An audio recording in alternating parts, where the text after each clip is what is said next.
when you came to my office, I wouldn't ask you any gotcha questions unless I was going to do that. So I hope these are legitimate approach to things.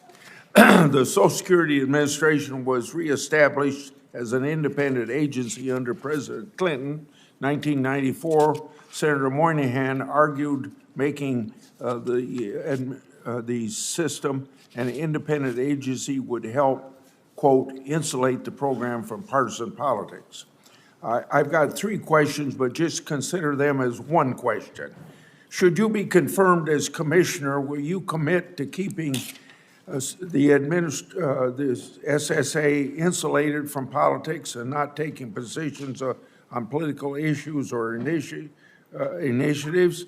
And I ask this question because your predecessor was fired for politics.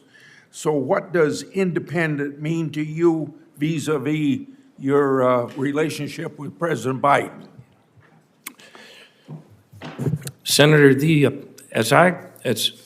I've read actually the statute that made it an independent agency. I think there's been some creative tension between Social Security being an independent agency operating above politics, if you will, or without regard to the politics, and what the Supreme Court has said is the prerogative of any elected executive to have and appoint their own cabinet members. For my part, as I look at this duty, I believe first and foremost I have a responsibility to advocate for the agency, to advocate for the long-term health and well-being of that agency, and secondly, to make sure that each member of this committee, indeed any member of Congress, is provided with reliable data and accurate evidence so that you can make the policy while, in the words of the minority leader, I make the trains run on time. Can I concentrate just a little bit on that last point, your relationship with the president being an independent agency, as Senator Moynihan indicated? And Senator, that point being that, I'm certainly here because President Biden nominated me. I have known him for many years, worked with him and some of you on the Recovery and Reinvestment Act. Well, then, in light of the fact that your predecessor was fired for politics. Yeah, Senator, I never had met that gentleman, and I wasn't involved in the administration at that time. I received a call earlier in this year, and the White House asking me if I would be willing to take on this big challenge, and I said yes. I think others might be able to unpack more of the constitutional law and the Supreme Court rulings on those things, but I think that the head of Social Security has to realize that she or he is heading an entity that Congress intends to be independent, even if the Supreme Court says the president has his prerogatives in choosing cabinet members. Okay. Every year, the Social Security Board of Trustees urges lawmakers to act sooner rather than later to shore up the trust fund. As commissioner, would you see as your role in addressing Social Security long-term solvency, or would that be no role whatsoever, since it's up to Congress to make the decision? Yeah, Senator, thank you. There's an urgent crisis that we face now of customer service, but there's one under the horizon with regard to solvency. This is how I would see my role in that, and that would be to be an effective administrator, executing the will of the President of the United States and Congress, improving services to people.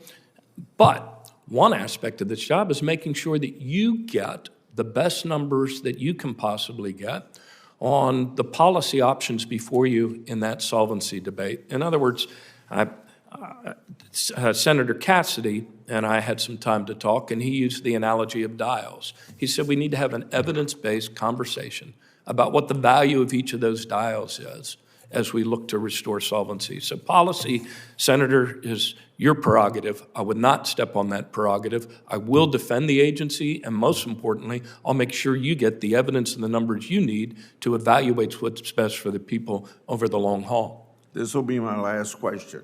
One item that's sorely in need of updating is the official jobs listing that the Social Security Administration uses to determine if there's a job in the national economy that a disability applicant is able to perform. The official job listing hasn't been updated since 1977 and includes jobs that are obsolete in today's economy while omitting positions that have arisen due to advances in technology. Before I ask my question, outside the fact that this is 47 years since it's been updated, I don't know how government could be that unreliable in keeping things updated. But as commissioner, where would updating the official job listing stand in your list of priorities? It would be a high priority, Senator. I've read some of those stories too, people being told that they can go get a job as a SEAL killer someplace, or those other outrageous examples. If you talk to somebody like, I don't know, some of these search firms that recruit people for jobs, I'm quite sure they have a much more extensive and up-to-date list than the federal government has. And I would look forward to working with you on that. It would be a high priority. The time of the gentleman is expired. Senator Cornyn's next. Thank you, Governor, for being willing to